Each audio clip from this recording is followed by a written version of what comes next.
Jujur kalau untuk mengoreksi pemerintahan saya tidak berani, karena saya jabatan tertinggi saya adalah hanya Panglima TNI, belum pernah jadi presiden, ya kan?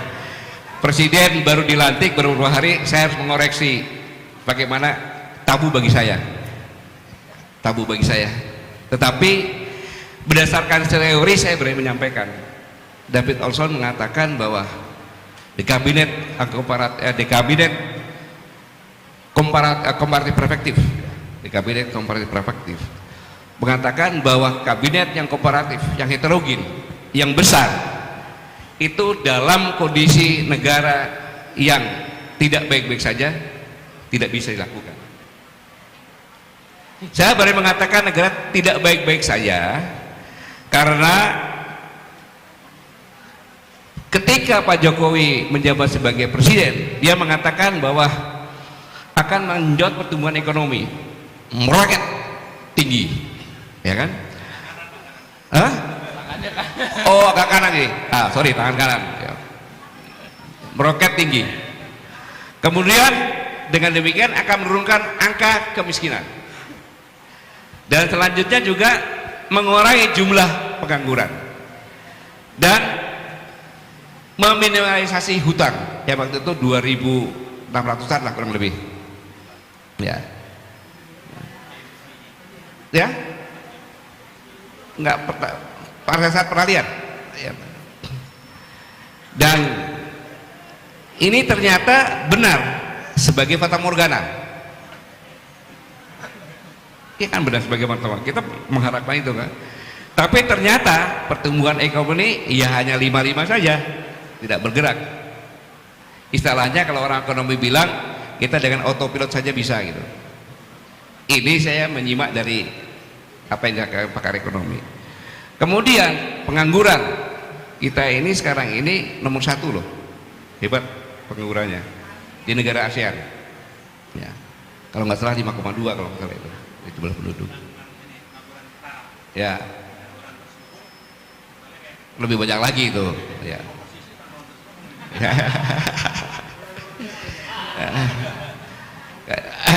Kemudian banyak yang turun kelas dari kelas menengah turun ke bawah. Ini sangat banyak sekali ini, puluhan juta juga turun ke bawah. Karena melihat suatu negara sejahtera itu kelas menengahnya saja. Ini sangat menyedihkan sekali karena sebenarnya kelas menengah kalau turun ke bawah itu dia akan lebih miskin dari yang miskin. Mengapa demikian? Karena pengalaman saya sendiri, saya punya pegawai harian di tukang kebun saya. Dia mengundang saya untuk menghadiri pernikahan anaknya dengan bangga, Pak, anak saya dapat orang Pak udah kerja, sudah kredit rumah, kredit mobil. Wah, alhamdulillah. Wah, pekerjaan harian kan datang. Baru 2 bulan saya pinjam uang, Pak. Loh, kenapa aku pinjam uang? Untuk kontrak rumah. Kenapa kontrak rumah? Kan katanya beli rumah. Menantu saya di PHK. Bayangin, dia kredit rumah, kredit mobil, di PHK. Ya diusir dari rumahnya, mobilnya disita, nggak punya kerjaan, numpang di rumah orang tuanya. Itu gambaran kelas menengah kalau dia jatuh ke miskin itu kan lebih miskin lagi. Dan ini semuanya sudah disampaikan dalam pidato kenegaraan Presiden Pak Prabowo ini. Jadi Pak Prabowo benar-benar paham bahwa negara tidak dalam kondisi baik-baik saja. Ini dulu yang kita sepakati bersama. Maka dengan membuat suatu kabinet yang heterogen, ibarat seperti pelangi. Kalau itu ada embun, sejuk, enak, negara itu dalam kondisi damai, maka pelangi itu akan dilihat lama. Tapi begitu ada badai yang keras, pelangi itu akan hilang. Ini berdasarkan teori saya bicara. Yang kedua, kita tahu kan bahwa yang namanya pejabat politik itu hanya kalau dari bawah wali kota, wakil wali kota, bupati, wakil wali kota, gubernur, wakil gubernur, DPRD tingkat 2, tingkat 1, DPRD pusat, kemudian DPD sama juga saya pusat, MPR. Saya pikir itu aja kan, presiden dan wakil presiden, benar nggak? Nah, Tetapi kalau kabinet menggunakan kabinet demokrasi atau dianggap sebagai pejabat politik, itu pasti ada risikonya. Pasti ada risikonya. Seharusnya kabinet dalam kondisi seperti ini adalah kabinet yang profesi, yang profesional pada bidangnya masing-masing, bukan kabinet politik atau demokrasi yang diambil dari partai-partai politik. Ini akan sangat berisiko. Ini teori yang mengatakan seperti ini, Pak. Dan selanjutnya kalau kabinet yang heterogen berdasarkan teori tadi, itu akan melahirkan friksi-friksi, habis itu ke depan bisa melahirkan politbiro, organisasi dalam organisasi. Jadi friksi-friksi sudah mulai terlihatnya sangat menyorok sekali ketika Pak Prabowo dengan Mas Gibran jalan menyalami para menteri. Ketika Bahlil salaman dengan Pak Prabowo, biasa aja berdiri dia salaman, tapi begitu Gibran lewat, dia cium tangannya Gibran.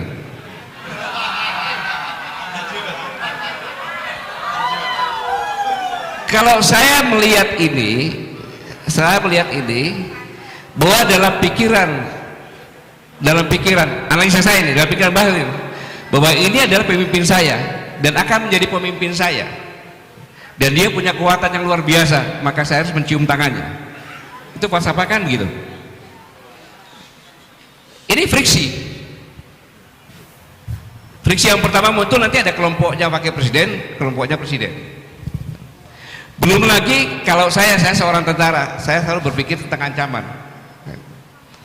Jadi menteri-menteri yang ada, menurut analisa pribadi saya, itu ada semacam kuda Troya,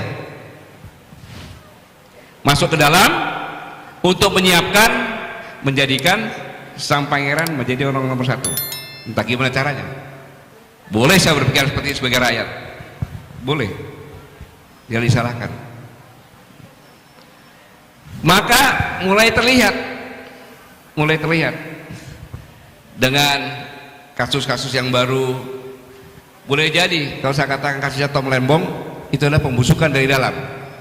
Orang tidak melihat Tom Lembong itu kejaksaan, tidak. Pemerintah sekarang yang berusaha untuk menjadikan Tom Lembong, kan gitu. Apakah benar? Belum tentu benar. Bisa jadi ini pembusukan dari dalam. Karena dilihat dari kacamata hukum, kita lihat saja nanti. Paling-paling nanti dalil hukumnya seperti Dr. Syahganda Nenggolan, ya, Dr. Jumhur, ya, Dr. Anton Permana, ya, yang sumir semuanya.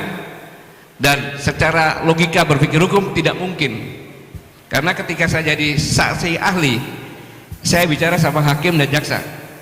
Yang mulia saudara hakim dan jaksa, saya bingung saya duduk di sini sebagai saksi ahli.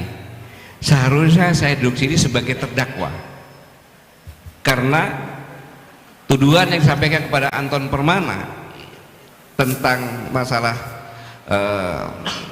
Omnibus Law itu mengutip persis dari pernyataan kami yang saya tanda-tandai. Maka yang mengutip dijadikan terdakwa, yang membuat sebagai saksi ahli, dan berdasarkan keputusan Mahkamah Konstitusi apa dikatakan itu benar. Dan nah itulah hukum di kita ini gambarannya. Yang ketiga, tentang masalah Menteri Kominfo yang kemungkinan terlibat. Ini kan menumbuhkan bukti-bukti bahwa Presiden Prabowo ini untuk bekerja memimpin kabinet ini tidak semudah yang kita bayangkan. Belum lagi tuntutan dari rakyat, siapapun juga, termasuk saya, menuntut kepada presiden, ya kan, bahwa buktikan siapa sebenarnya yang pemilik akun yang bisa dipertanggungjawabkan Bubu Fafa.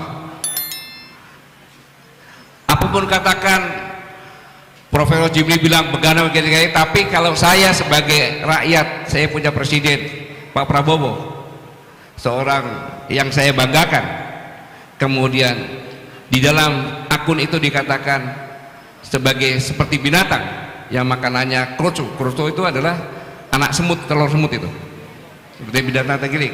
Saya tidak terima. Saya menunggu sampai benar-benar ada kepastian secara hukum. Kalau pengamat nggak dipakai gitu, tidak bisa membuat keputusan hukuman kan gitu, tapi harus secara hukum, dan itu mudah. Dalam forum ini saya mengingatkan, apabila itu tidak bisa diungkap, maka jangan heran kalau orang takut menabung di bank. ATM kita, bank kita bisa diambil alih rekeningnya oleh hacker-hacker, dan itu bukan pekerjaan yang susah, karena tidak bisa ungkap. Suatu saat kalau rekening kita tiba-tiba nol, hilang, saya tidak ngambil, terus bank tidak bisa mencari, pasti nggak bisa mencari. Akun gampang kayak itu nggak bisa dicari.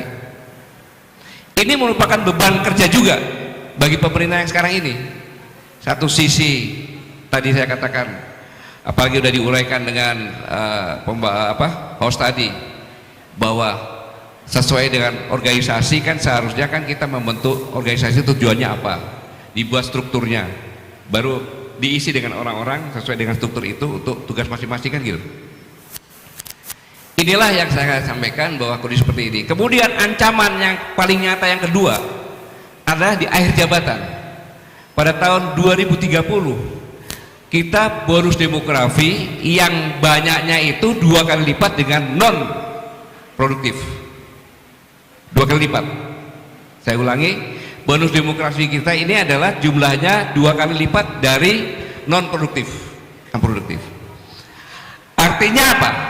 Artinya disitulah kita bisa melihat bangsa ini akan jatuh ke jurang sungguh-sungguh atau akan meroket. Karena apabila pemerintah ini tidak bisa menyiapkan lapangan kerja yang kurang lebih sekitar 50 jutaan, itu 50 juta orang ini akan menjadi tanggungan pemerintah karena nggak punya kerjaan, termasuk yang non produktif yang 25 juta. Mau jadi apa negara ini? Makanya ketika Sritek dibalitkan perintah dari presiden segera, karena kalau itu kita sudah 50 tambah 20 udah 70 ribu lagi yang nganggur. Ini gambaran tentang kondisi ke depan, bagaimana kita melihat 100 hari ke depan. Kerikil-kerikil, badai-badai dan sebagainya siap menghadang terus, dan secara psikologis sebagian orang mengharapkan Pak Prabowo cepat jatuh. Ini nyata loh, agar wakil presiden bisa naik kan gitu. Nah, kira-kira ini yang bisa saya sampaikan. Tidak ada alternatif bagi kita. Forum seperti ini adalah bagus. Forum akan melihat semuanya, dan saya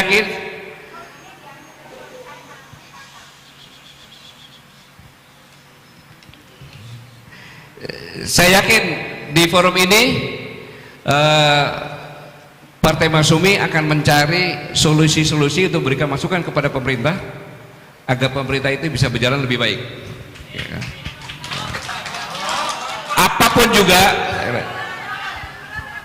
Apapun juga, saya ulangi, apapun juga, bahwa kita sekarang ini sudah diputuskan secara hukum bahwa kita mempunyai presiden. Kemudian kalau saya sudah sampaikan banyak rintangan-rintangan ini, kita justru menjadi faktor yang membuat sulit lagi, maka kita siap-siap aja akan melihat bangsa ini akan jatuh. Tetapi kita mengamati dengan seksama, ada batas waktunya tentunya. Ada batas waktunya tentunya. Apabila batas waktu yang tertentu ini tidak makin baik, maka kita harus bersuara menyampaikan solusi-solusi yang terbaik. Jadi sekarang ini saya yakin kita memberikan mempelajari semuanya untuk memberikan solusi yang terbaik untuk mendukung pemerintahan ini. dengan batas waktu tertentu. Kalau batas waktu tertentu ada indikasi bangsa ini akan hancur, tidak mungkin kita akan tinggal diam saja. Ya, kita akan berikan masukan-masukan secara struktural, kemudian dengan solusi-solusi yang ada. Saya pikir ini tujuannya kita diskusi di sini, dan saya tidak bisa memberikan yang lebih lagi karena yang pertama adalah kabinet ini heterogen, sedangkan negara tidak dalam kondisi baik-baik saja, dan kabinet ini adalah kabinet demokrasi, bukan kabinet profesi. Kemudian ancaman ekonomi sangat luar biasa. Jerman pun yang negara kuat ekonominya persiapan runtuh hanya karena partainya, dan tidak mudah berubah semuanya ini karena sistem sudah dirubah dari dulunya. Ini dengan berubah Undang-Undang Dasar 45 ini sistemnya jadi seperti ini. Jadi tidak mudah dalam memimpin kapal, kalau saya bilang kapal negara itu untuk menghadapi badai ini. Nah, saya hanya menghimbau, mari kita bergandengan tangan untuk sama-sama mendukung sambil mengamati pada saat-saat tertentu yang apabila sudah kelihatan akan turun, akan hancur, maka kita semuanya harus bangkit bersama-sama untuk mengangkat agar tidak jatuh lagi. Saya pikir Bung Yani, ini yang bisa saya sampaikan, dan saya tidak bisa selesai karena saya ada pengajian lagi. Saya pikir itu aja. Kalau ada kata-kata yang kurang berkenan, kurang baik, itulah saya manusia biasa. Saya mohon maaf. Terima kasih. Wassalamualaikum warahmatullahi wabarakatuh.